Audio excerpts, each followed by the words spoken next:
और कोरोना तो एक वर्तमान समय की समस्या है और प्रकृति में जो तीन गुण हैं, सतोगुण, रजोगुण और तमोगुण, जब जब इन गुणों का असंतुलन हुआ, असंतुलन से मेरा अभिप्राय है जब जब रजोगुण बढ़ा है तो समानांतर में तमोगुण बढ़ा है। और कोरोना से पहले चाहे आप न्यूज़पेपर पढ़िए, प्रिंट मीडिया, चाहे सोशल मीडिया पढ़िए, लोग कहते हैं बाप रे बाप कितना बड़ा कलयुग आ गया, घोर कलयुग आ गया। छोटी छोटी बच्चियां सुरक्षित नहीं है, वृद्ध माताएं सुरक्षित नहीं है, युवतियां सुरक्षित नहीं है। दिल्ली ऐसे, बॉम्बे ऐसे शहरों में, बेंगलोर ऐसे शहरों में, कलकत्ता ऐसे शहरों में जिसे हम अति विकसित क्षेत्र कहते हैं, वहां पर पशुता का जो नंगा नाच हो रहा है, क्या यह प्रकृति का असंतुलन नहीं है? क्या यह तमोगुण का दुष्प्रभाव नहीं है? सारे मानव के भीतर एक दानव वृत्ति आ रही है, राक्षसी वृत्ति आ रही है। इसी राक्षसी वृत्ति का नाम है तमोगुण। त्रेता युग में तमोगुण का प्रतीक बना रावण, तो उसके लिए प्रकृति ने राम के रूप में अवतार लिया और उस तमोगुण का समाधान किया। यही तमोगुण द्वापर में दुर्योधन कौरवों की ओर से आया, तो पांडवों को माध्यम बना के भगवान श्री कृष्ण ने उस तमोगुण का विनाश किया। और अभी तो बड़ा ऐतिहासिक विद्वानों ने रिसर्च करके, वैज्ञानिकों ने बताया, प्रकृति का जब भी असंतुलन होता है प्रकृति में मानवों के द्वारा, तब प्रत्येक 100 वर्ष में प्रकृति किसी न किसी रूप में उसको नियंत्रित करती है। तो आज हमारे जीवन में ये जो कोरोना है उसका कारण है रजोगुण तमोगुण का दुष्प्रभाव। सतोगुण, आप सतोगुण का प्रतीक किसको मानते हैं? संतों महात्माओं को। आप सतोगुण का प्रतीक मानते हैं समाज सेवियों को। आप सतोगुण का प्रतीक मानते हैं राजनेताओं को। आप सतोगुण का प्रतीक मानते हैं धार्मिक अनुष्ठान करने वाले लोगों का, सोशल वर्क करने वालों का। कोई गौशाला चला रहा है, कोई वृद्धाश्रम चला रहा है, कोई अनाथालय चला रहा है, कोई महिला नारी संरक्षण केंद्र चला रहा है, कोई अंध विद्यालय चला रहा है।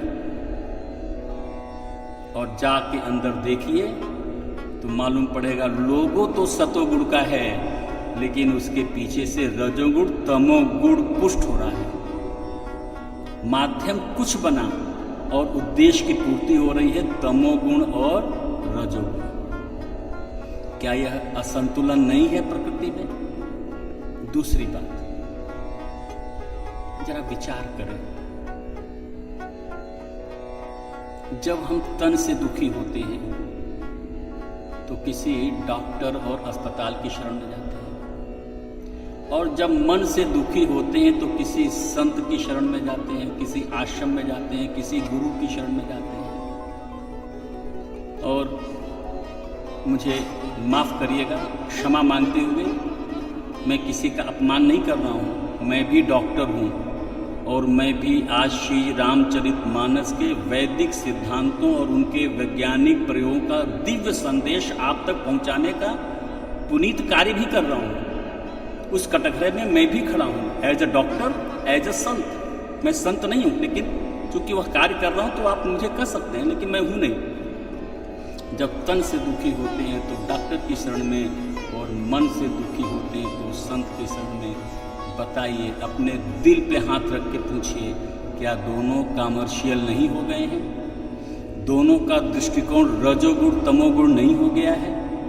और अभी तो कोरोना में बहुत सारे लोगों ने फेसबुक पर, सोशल मीडिया पर, प्रिंट मीडिया पर आया कि कोरोना के नाम पर लोगों को डेड बॉडी नहीं दी जा रही है, उनके कीमती अंगों को निकाल लिया जा रहा है। क्या ये रजोगुण तमोगुण का दुष्प्रभाव नहीं है? दूसरी बात, किसी हॉस्पिटल में जाइए, उनका उद्देश्य आपका स्वास्थ्य नहीं है, उनका उद्देश्य आप कितना दे सकते हैं। और ऐसे ही राजनीति में जाइए, जो लोग, मैं नाम किसी का नहीं लूँगा, जो लोग कभी एक रोटी के लिए मोहताज थे, साइकिल भी नहीं थी घर में, आज उनके पास उनकी 10 पुश्तें, अगर वो रोजाना 1000, 2000, लाख रुपया खर्च करें, 1 लाख पर डे, तब भी पैसा खत्म नहीं होने वाला। नाम नहीं लूँगा। ये रजोगुण तमोगुण का संचय नहीं तो क्या है? हम लोगों को धर्म के नाम पर लड़ा दें, अपना तमोगुण रजोगुण। मैं ये कहना चाह रहा हूँ कि चाहे वो राजनीति का क्षेत्र हो, चाहे वो शिक्षा का क्षेत्र हो, चाहे वो धर्म का क्षेत्र हो। अब डॉक्टर की बात की, अब संत की बात आते हैं। संत के क्या होते हैं? संत भी कॉमर्शियल हो गए। और विगत 2 साल 3 साल पहले नामी गिरामी संत, जिनके नाम से लोग कितना अपने को आनंद महसूस करते थे, वो जेल में रजोगुण तमोगुण के दुष्प्रभाव से ही तो जेल में बंद हैं। क्या यह हमारे आध्यात्मिक निष्ठा पर कुठाराघात नहीं है? क्या यह तमोगुण रजोगुण का दुष्प्रभाव नहीं है? हमारी धार्मिक आस्थाओं पर चोट नहीं है? हमारी मान्यताओं पर चोट नहीं है? है। एक बात समझ लीजिए, यह जो सृष्टि है, प्रकृति कर्म प्रधान है। हम कर्म करने के लिए स्वतंत्र हैं। भगवान ने विचार की शक्ति दी, चाहे जिस विचार से लोगों को प्रभावित करके अपना रजोगुण तमोगुण का स्वार्थ सिद्ध कर लीजिए। अपनी भावना से लोगों को प्रभावित करके अपना रजोगुण तमोगुण का स्वार्थ सिद्ध कर लीजिए। अपने किसी न किसी बाह्य आचरण के द्वारा, कार्य के द्वारा, क्रिया कर्म कांड के द्वारा अपना रजोगुण तमोगुण का स्वार्थ सिद्ध कर लीजिए। लेकिन मेरे प्यारे मित्रों, फल आपके हाथ में नहीं है। कर्म करने की स्वतंत्रता है, फल की स्वतंत्रता नहीं है। तो इसीलिए कहते हैं, कर्म प्रधान विश्व रचि राखा, जो जस करई सो तस फल चाखा। अगर आज डॉक्टर भी परेशान हैं और संत भी परेशान हैं, तो उनके कर्मों का परिणाम है। अगर आज हम भी कोरोना से परेशान हैं, तो हमारे कर्मों का परिणाम है। काहुन को सुख दुख कर दाता, और निज कृत कर्म भोग सब भ्राता। जरा विचार करिए, आज से 30-40 साल पहले चलते हैं, बहुत दूर नहीं जाना, 30 साल पहले हम सब जितने भी लोग बैठे हैं, भारत एक कृषि प्रधान देश है। हम लोग अमेरिका से नहीं आए, हम लोग भारत से हैं। भारत कृषि प्रधान देश है। हम लोगों का संबंध किसी न किसी का दूर दराज अपने पूर्वजों का, पुरखों से, गांव से संबंध है। जब हमारे पास आर्थिक बहुत संपन्नता नहीं थी, ज़्यादा पैसे नहीं थे, पक्के मकान नहीं थे, 4 पहिया गाड़ी और बाइक नहीं था, एक बैलगाड़ी होती थी घर में, साइकिल होती थी, और 2 जून की रोटी दाल चलती थी, तो कितना घर में प्रेम था, भाइयों में कितना प्रेम, माता पिता का कितना प्रेम। जैसे जैसे ये संपन्नता बढ़ी है, वैसे वैसे क्या आपको अब भी वही प्रेम आपके जीवन में है? क्या आप बड़ों का आदर करते हैं? क्या अपने छोटों से प्रेम है? नहीं है। तो आप सही दिशा में जा रहे हैं? अपने से पूछिए, क्या मैं सही दिशा में हूँ? क्या मुझे, अगर मैं रजोगुण के प्रभाव में आकर और तमोगुण के प्रभाव में आकर अगर अपने माता पिता का आदर नहीं करते और उनको हम वृद्धाश्रम में डालते हैं, छोटे भाइयों, अपने छोटे भाई बहनों से अगर हम प्रेम का व्यवहार नहीं करते, उनको दुत्कार करके हम किसी बाहर से दोस्ती करते हैं, तो परिणाम क्या होगा? सबके सामने है। ये रजोगुण तमोगुण आपके जीवन को बर्बाद कर देगा। आप नशे की लत में चले जाएंगे। आप दुनिया के तमोगुण के अनेक मार्ग हैं, उसमें भटक जाएंगे, और भटकने के पश्चात आपका जीवन भी नष्ट हो जाएगा। यही है रजोगुण तमोगुण। और हम लोग बहुत दिनों से सोच रहे हैं कि क्या ये रजोगुण तमोगुण बढ़ता जा रहा है, क्या होगा, कैसे रुकेगा। आज कोरोना ने रोक लिया सबको। रजोगुण रुका है, रजोगुण रुका।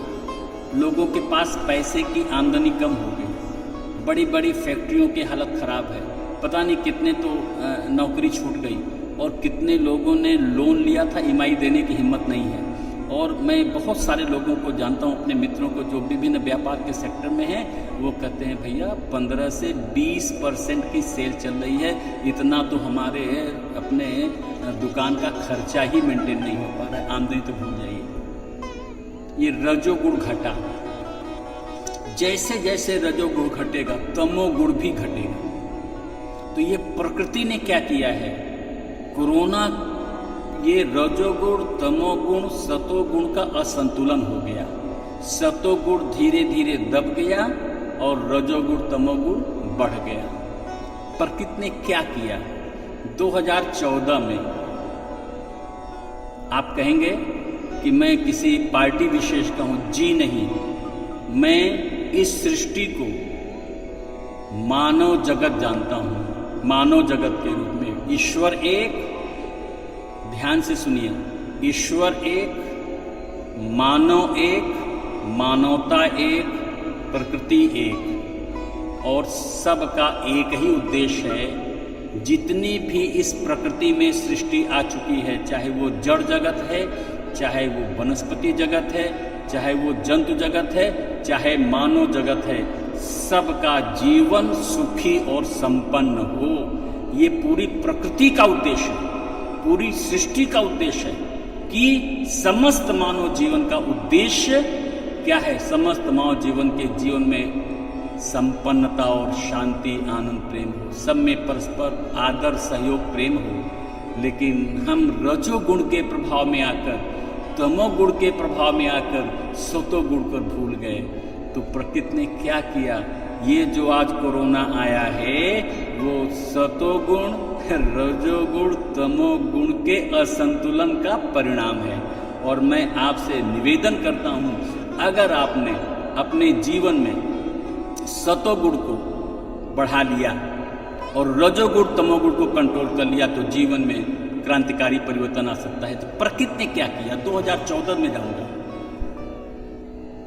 2014 से पहले जो सरकार थी 10 साल इनएक्टिव सरकार, मौन सरकार, और 2014 में प्रकृति ने जिस व्यक्ति के बारे में कोई कल्पना नहीं कर सकता, ऐसा एक साधक के रूप में, तत्वनिष्ठ, साधकनिष्ठ, और जो राष्ट्र भक्ति से ओतप्रोत हो, जिसका कोई स्वार्थ न हो, प्रकृति सत्ता ने उस व्यक्ति को लाके हमारे सामने खड़ा कर दिया।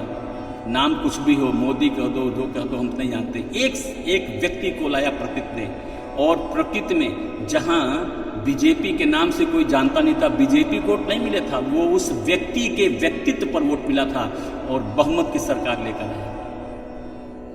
और 14 में सतोगुण शासन की व्यवस्था हुई। पहले प्रकृति ने पहले क्या किया, 2014 में सतोगुण शासन की व्यवस्था बनाई भारत में, और रजोगुण तमोगुण को कंट्रोल करने का काम सतोगुण ही कर सकता है। रजोगुण तमोगुण के संतुलन का कार्य किसका है, सतोगुण का। और देखिए 5 साल के भीतर लोगों ने थोड़ा सा अनुभव किया कि आज हम कुछ सांस ले सकते हैं।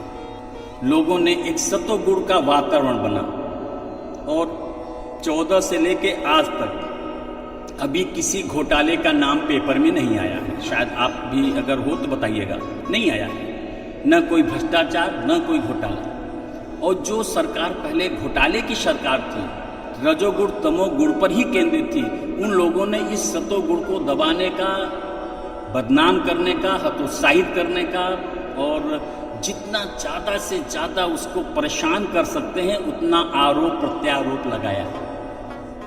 माय डियर फ्रेंड, प्रकृति का सिद्धांत है, सत्य का जो साधक होगा, चाहे वो राजनीति के क्षेत्र में जाए, चाहे वो अध्यात्म के क्षेत्र में जाए, चाहे वो समाज के क्षेत्र में जाए, चाहे वो राष्ट्र भक्ति से ओतप्रोत हो, जिसका कोई स्वार्थ न हो, प्रकृति सत्ता ने उस व्यक्ति को लाके हमारे सामने खड़ा कर दिया। नाम कुछ भी हो, मोदी कह दो, जो कह दो, हम नहीं जानते, एक व्यक्ति को लाया प्रकृति ने, और प्रकृति में जहां बीजेपी के नाम से कोई जानता नहीं था, बीजेपी को वोट नहीं मिला था, वो उस व्यक्ति के व्यक्तित्व पर वोट मिला था और बहुमत की सरकार लेकर आया। और 14 में सतोगुण शासन की व्यवस्था हुई। पहले प्रकृति ने क्या किया, 2014 में सतोगुण शासन की व्यवस्था बनाई, और 2014 में रजोगुण तमोगुण को कंट्रोल करने का काम सतोगुण का। और 14 में चाहे वो किसी भी धर्म के क्षेत्र में जाए, जो सत्य का साधक होगा परेशान तो हो सकता है लेकिन पराजित नहीं हो सकता। सत्य परेशान होगा, पराजित नहीं।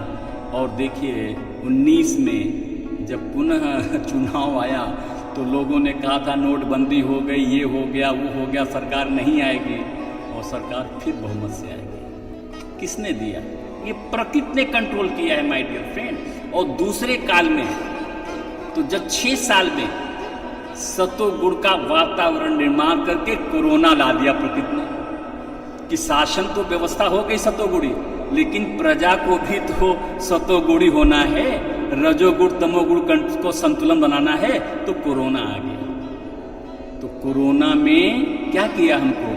पहले तो हमारा तमोगुण रोक दिया, तमोगुण रोक दिया, सब दुकान बंद, शराब, मीट, मुर्गा सब बंद, होटल रेस्टोरेंट बंद, सिंगापुर, थाईलैंड, बैंकॉक बंद। क्या हो गया? ये क्या हो गया? तमोगुण हो गया। तो तमोगुण के तो बिल्कुल जान से मार दिया गया। और रजोगुण भी कंट्रोल किया। कैसे? जिसके अब दुकान सब बंद, तो जिसके पास जितना रजोगुण, जितना रुपया पैसा, उसी से रोटी दाल आपने खाया। और सतोगुण के साधक ने आपसे निवेदन किया था, भैया कोरोना है, कोरोना के साथ ये आपदा है, इसको अवसर में बदलिए। अभी तक जैसा आप जीवन जीते थे उसको भूल जाइए, जैसा आप खान पान खाते थे उसको भूल जाइए, जैसे आपकी परंपराएं थी उसको भूल जाइए, जैसे आपके रीति रिवाज थे भूल जाइए, और जो आज तक आप व्यापार करते थे उसको भूल जाओ, नए सिरे से सोचो। किसने विवश किया है? कोरोना ने। कोरोना क्या है? रजोगुण तमोगुण का संतुलन करने के लिए प्रकृति की करुणा है कोरोना, प्रकोप नहीं है। ये संदेश हमारे लिए है कि बेटा स्टॉप, लुक एंड गो। मतलब आप रुको और ठहरो, देखो, फिर आगे बढ़ो। तो आज हम रजोगुण और तमोगुण को सतोगुण से कंट्रोल करें। जितनी मात्रा में आप सतोगुण को बढ़ाएंगे, मेरा दावा है कोरोना आपका कुछ नहीं कर सकता। सतोगुण के द्वारा रजोगुण तमोगुण का संतुलन, और जो रजोगुण तमोगुण का संतुलन नहीं कर पा रहा है वही कोरोना से प्रभावित हो रहे हैं। और आपको याद होगा जिस दिन लॉकडाउन खुला था, मैंने टीवी देखा, मुझे बड़ा आश्चर्य हुआ, बड़ी ग्लानि हुई अंदर से। ये मार्च, अप्रैल, मई, 31 मई तक जो लॉकडाउन था, और जैसे 1 जून को शराब की दुकान खुली, शराब में लाइन लग गई। बोलिए, माने कितना तमोगुण प्रभावी है हमारे ऊपर है। शराब की लाइन में, और ऐसे ऐसे लोग जिनके पास रोटी नहीं, वो शराब के लिए लाइन लगा रहे, लोग पेटी पेटी लेके जा रहे हैं। आप क्या कहेंगे? ये तमोगुण नहीं है? यही तमोगुण है। तो जो तमोगुण के शिकार हैं आज वही संक्रमित हो रहे हैं, और जो सतोगुण के साधक हैं उनका संक्रमण बहुत कम मात्रा में है। और विश्व के वैज्ञानिकों ने कहा है, भारत चूंकि शाकाहारी देश है, वहाँ की जनता बहुशायत में शाकाहारी है, और दूसरी बात है वो सतोगुणी है, भगवान पर विश्वास करने वाली है, और वहाँ पर लोग अपने जीवन को तपा के रखते हैं, इसलिए वहाँ पर प्रभाव कम है। यह एक विश्व के लिए विचारणीय विषय है कि भारत में जहाँ संक्रमण बढ़ रहा है, वहीं पर यहाँ पर रोगियों के ठीक होने का परसेंटेज भी 70 से 75% है, और मरने वालों की संख्या विश्व में सबसे कम है। तो भैया मैं आपसे निवेदन करना चाहता हूँ, ये जो कोरोना का जो कारण है, प्रकृति का प्रकोप नहीं है, प्रकृति के द्वारा दिव्य संदेश है। और संदेश क्या है कि आप अपने भीतर सतोगुण के द्वारा अपने भीतर के रजोगुण तमोगुण का संतुलन करिए, और कोरोना से भय मुक्त हो जाइए। उसके प्रभाव से आप निश्चित रूप से मुक्त हो जाएंगे, ऐसा मेरा विश्वास है।